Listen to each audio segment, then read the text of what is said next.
You know what it is, man. It's the homie Mac, man. Mac vs. Football. I appreciate everybody that subscribed to this YouTube channel. Tap in, tap in, tap in, tap in. Big things coming with this channel. Like I said, I will be interviewing college coaches, high school coaches, former college players, current college players, all that, traveling. It's coming, it's coming, it's coming. Mac vs. Football, you know what it is.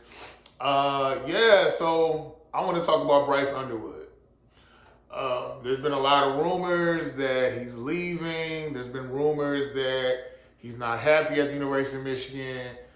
There's been rumors that Michigan is putting up a good front, but he's not coming back. That's the rumor. Shout out to Kiwi Clo for the Bryce Underwood shirt. But yeah, me personally, I think Bryce is coming back. If you've been watching the show 5 Star on Paramount, when Bryce was a little boy, he played Pop Warner football for the Motor City Wolverines. He was playing in the wing helmet as a shorty. Wore number 19. From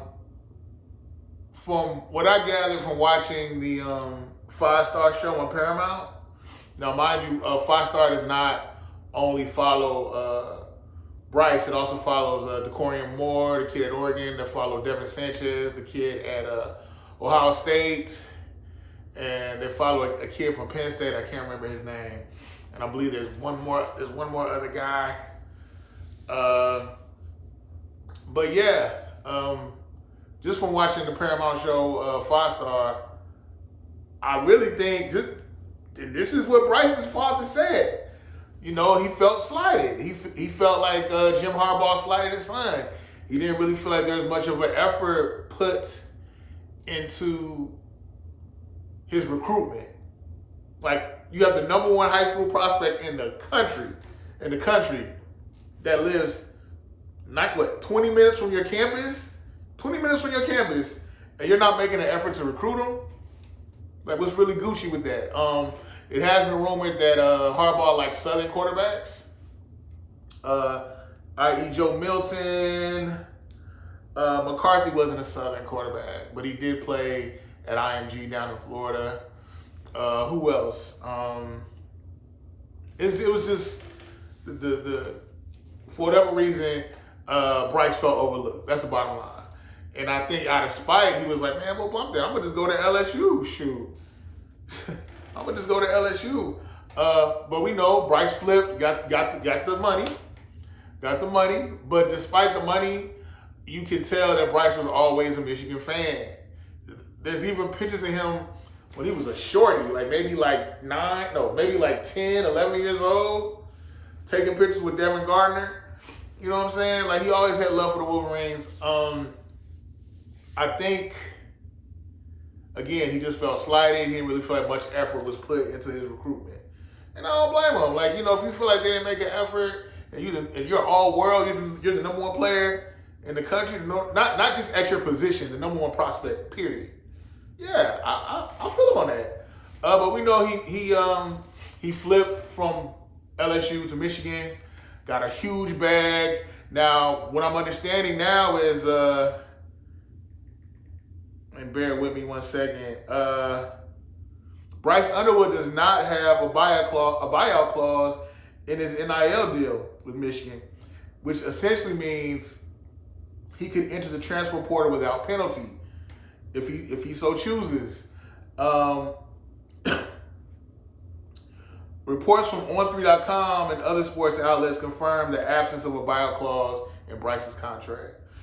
Again, this allows Bryce, flexibility to leave if he's unhappy with the next coaching hire, potentially leading to a significant transfer portal market if he decides to depart. Let's keep it a bean. So I know, because everybody says, oh, he's going to go to LSU, he's going to go back to Baton Rouge. Nah, scratch that. From what I've researched, Lane Kiffin's NIL package is 25 M's.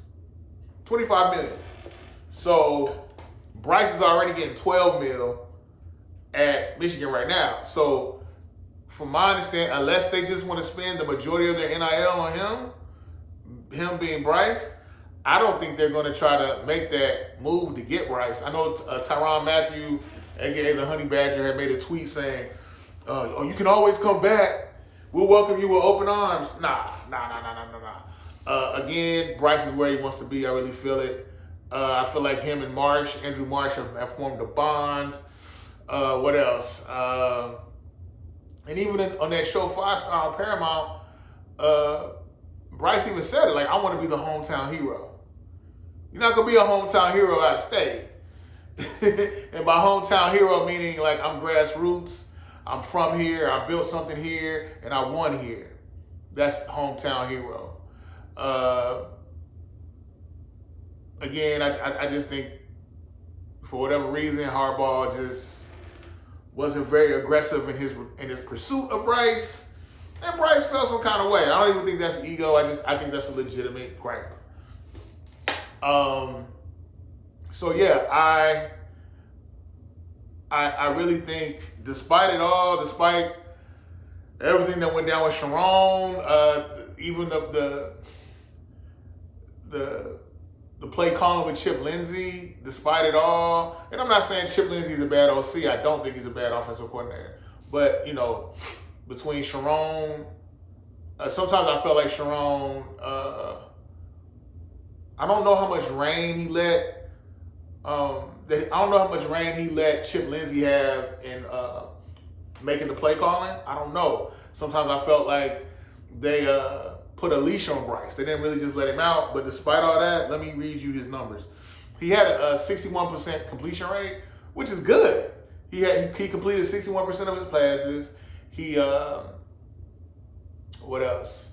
They finished the regular season 9-3. They were really one game away from the playoffs. If they had to beat Ohio State, that would be a whole ripple effect. They would have made the playoffs, and probably they would have looked